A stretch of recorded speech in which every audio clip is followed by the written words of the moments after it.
Praise the Lord. ஆண்டவரும் அருமை இரட்சகருமாகிய இயேசு கிறிஸ்துவின் நாமத்தில் நான் உங்களை வாழ்த்துகிறேன். மறுபடியுமாக கர்த்தருடைய பரிசுத்தமுள்ள சன்னிதானத்திலிருந்து கர்த்தருடைய பரிசுத்தமான வார்த்தைகள் மூலமாய் உங்களை சந்திப்பது மிகுந்த மகிழ்ச்சி. ஆண்டவருடைய பெரிதான கிருபையினால இந்த வாரம் முழுவதும் நாம் தொடர்ந்து கர்த்தருடைய வார்த்தையை தியானிக்கும்படி கர்த்தர் நமக்கு உதவி செய்து வருகிறார். விசேஷமாக தப்பான நபருக்கு துணை போகாதீங்க என்கிறதை தாவீதின் குடும்பத்தில் இருந்தும் தாவீதினுடைய அரசாட்சியில் இருந்தும் நாம் அறியும்படி கர்த்தர் உதவி செய்தார். கடைசியாக சேபா என்கிற ஒரு மனிதன் தாவீதுக்கு விரோதமாய் எழும்புகிறான். வேதத்தில் வாசிக்கிறோம். யோர்தானிலிருந்து எருசலேம் வரைக்கும் இருந்த யூதா கோத்திரத்தார் மாத்திரமே தாவீதை பின்பற்றினார்கள். மற்ற எல்லா இஸ்ரவேலர்களும் அந்த சேபாவை பின்பற்றி போனார்கள். இறுதியிலே சேபாவின் முடிவு பரிதாபமாக இருந்தது.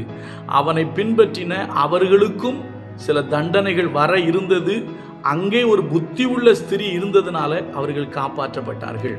அருமையான கர்த்தருடைய பிள்ளைகளே, நாம் ஒரு நாளும் தவறான நபர்களுக்கு உதவியாக நிற்கக்கூடாது, துணை போகக்கூடாது என்பதை தொடர்ச்சியாக பார்த்து கொண்டு வருகிறோம். இன்னைக்கு இன்னொரு முக்கியமான ஒரு காரியத்தை பார்த்து நம்ம நிறைவு செய்கிறோம். இது இந்த உலகத்தில் இருக்கிற வழக்கத்தில் இருக்கிற ஒரு காரியம். அது என்ன அப்படின்னு கேட்டிங்கன்னா, நம்ம கூட பொதுவாக யோசிக்கிறோம். எப்படின்னா, நம்ம சொந்தக்காரங்க, நம்ம ஜாதிக்காரங்க, நமக்கு வேண்டியவங்க, நம்ம மதத்துக்காரங்க, நம்ம ஊர்க்காரங்க அப்படின்னு சொல்லி நம்ம சிலரை என்ன செய்வோம்னா ஆதரிப்போம். ஆனால் தப்பான நபராக இருந்தால் அவர்கள் தவறுறாங்க, அவங்கக்கிட்ட சரியான ஒரு நியாயமான நேர்மையான ஒரு ஜீவியம் இல்லை அப்படின்னு தெரிஞ்சிச்சுன்னா, அது நம்ம ஊருக்காரங்களாக இருந்தாலும், நம்ம சொந்தக்காரங்களாக இருந்தாலும், நம்ம ஜாதிக்காரங்களாக இருந்தாலும், நம்ம மதத்துக்காரங்களாக இருந்தாலும், நமக்கு பக்கத்து வீட்டுக்காரங்களாக இருந்தால் கூட தப்பான நபர்களுக்கு நம்ம துணை போகக்கூடாது. அதுலேயும் குறிப்பாக அவங்க ராஜாவாகிறதுக்கு நம்ம துணை போகக்கூடாது. அதைத்தான் நம்ம இதுக்கு முன்னாலேயும் பார்த்தோம். இப்போ குறிப்பிட்டு அதை பார்க்க போகிறோம்.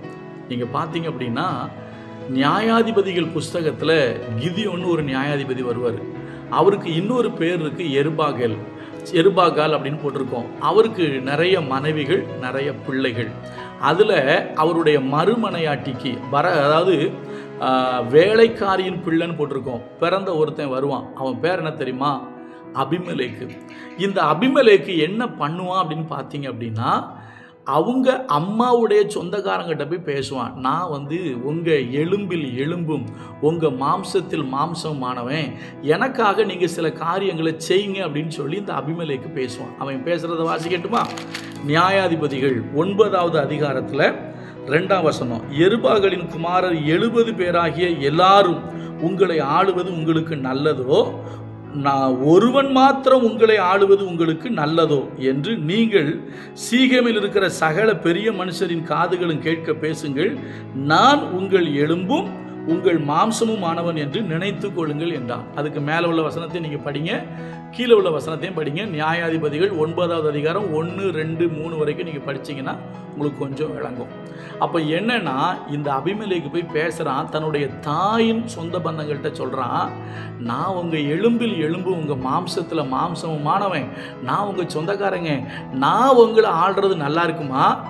இல்லை கிதியோனுடைய மற்ற பிள்ளைகள் உங்களை ஆள்றது நல்லா இருக்குமா? நான் தானே உங்கள் சொந்தம். அதான் நம்ம ஊர் பாஷையில் நான் சொன்னேன், நான் தானே உங்கள் ஜாதி, நான் தானே உங்கள் மதம், இவன் நம்ம ஆளு, நம்ம சொந்தக்காரன், நம்ம மாமன், நம்ம மச்சான். நல்லா புரிந்து கொள்ளுங்க. பரிசுத்த வேதாகமத்தை கையில் எடுத்து சத்திய வசனத்தை பிரசங்கிக்கிற, இல்லைன்னா கேட்கிற, வேதத்தை வாசிக்கிற, ஜீவனுள்ள தேவனை ஆராதிக்கிற நீங்களும் நானும் எந்த விதத்திலும் நம்ம கூட பிறந்தவங்களாக இருக்கலாம், நம்ம சொந்தக்காரங்களாக இருக்கலாம், நம்ம ஊர்க்காரங்களாக இருக்கலாம், இல்லைன்னா நமக்கு வேண்டியவங்களாக இருக்கலாம், இல்லை மதமோ ஜாதியோ யாராக வேணாலும் இருக்கட்டங்க. ஆனால் நியாயம்னு ஒன்று வேணுங்க. நியாயம் இருக்கணும், நீதி இருக்கணும், உண்மை இருக்கணும், ஒழுக்கம் இருக்கணும், தேவ சித்தம் இருக்கணுங்க. அப்போ தான் நம்ம ஒரு மனுஷனுக்கு துணை நிற்க முடியுமே தவிர தப்பான ஒரு நபருக்கு நம்ம துணை நிற்க முடியாது, கூடாதுங்க. அது ஜாதி அடிப்படையிலையோ மத அடிப்படையிலையோ சொந்த அடிப்படை, நம்ம சொந்தம் இனம் கூட பிறந்தவங்க அப்படிங்கிறதுக்காக தப்பு செய்கிறவங்களுக்கு ஒருபோதும் தேவ மனிதர்கள் துணை போக கூடாதுங்க. இப்போ பாருங்க, இந்த அபிமெலேக்கு அதுக்கப்புறம் அவன் கூட பிறந்தவங்களெல்லாம் கொன்று போட்டுடுறான்.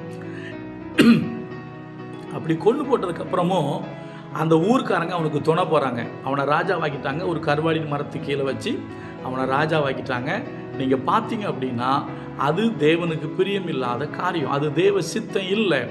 ஆனாலும் அவங்க நம்ம சொந்தம், நம்மாளு, எப்படி நம்மாளு, இவனை ராஜாவாக்கினா நமக்கு நல்லா இருக்கும்னு அவங்க நினச்சாங்க. ஆனால் அவனே அவர்களுக்கு விரோதமாய் வரும்படி கர்த்தர் செஞ்சார். நான் ஒரு வசனத்தை படிக்கிறேன் பாருங்க.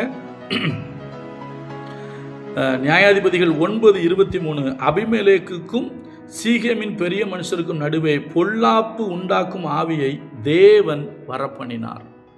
இப்போ தேவனே என்ன பண்ண தெரியுமா? இவங்க 2 பேருக்கு நடுவில் பொல்லாப்பை உண்டு பண்ணினார். இவங்க 2 பேருமே ஒருவருக்கு ஒருவர் விரோதமாக எழும்பி ஒருவரை ஒருவர் என்ன பண்ணாங்க, ரெண்டகம் பண்ணுறாங்க. ஒருத்தருக்கு ஒருத்தர் பிரச்சனை வருது. 2 பேருமே அழிக்கப்பட்டார்கள். அபிமெலேக்கும் அழிஞ்சு போயிட்டான். அவனுடைய முடிவு ஒரு பெண் அவன் தலையில் எந்திரக்கல்ல போட்டா. இந்த ஊர் மக்களும் அபிமெலேக்கெல்லாம் அழிக்கப்பட்டாங்க. அப்போ நல்லா கவனிங்க, தப்பான நபருக்கு துணை போகும்போது அது 2 பேரையுமே பாதிக்குது. அதனால் நான் மறுபடியும் சொல்கிறேன், இந்த கான்செப்ட் ரொம்ப முக்கியமானது. நம்மாள், நம்ம சொந்தக்காரன், கூட பிறந்தவன் தப்பு பண்ணால் பரவாயில்ல, அவன் தப்புக்கு துணை போவோம் அப்படின்னு நம்ம போகக்கூடாதுங்க. என்னைக்குமே ஜாதி அடிப்படையிலையோ மத அடிப்படையிலையோ நம்ம சொந்தக்காரங்கிறதுனாலையோ நம்ம ஊருக்காரங்கிறதுனாலையோ அவன் பண்ணுற தப்புக்கு நம்ம துணை போக முடியாது, துணை போக கூடாது. ஏன்னா வசனம் தெளிவாக சொல்லுது, இந்த அபிமெலேக்குடைய தாயின் சொந்த பந்தங்கள் எல்லாம் இந்த அபிமெலேக்கை ராஜாவாக்குனாங்க. அவன் கிதியோனுடைய பிள்ளைகளை கொல்றது தப்புன்னு தெரிஞ்சோம் அந்த தப்புக்கு துணை போனாங்க பாருங்க. கடைசியில் 2 பேருமே அழிஞ்சு போயிட்டாங்க.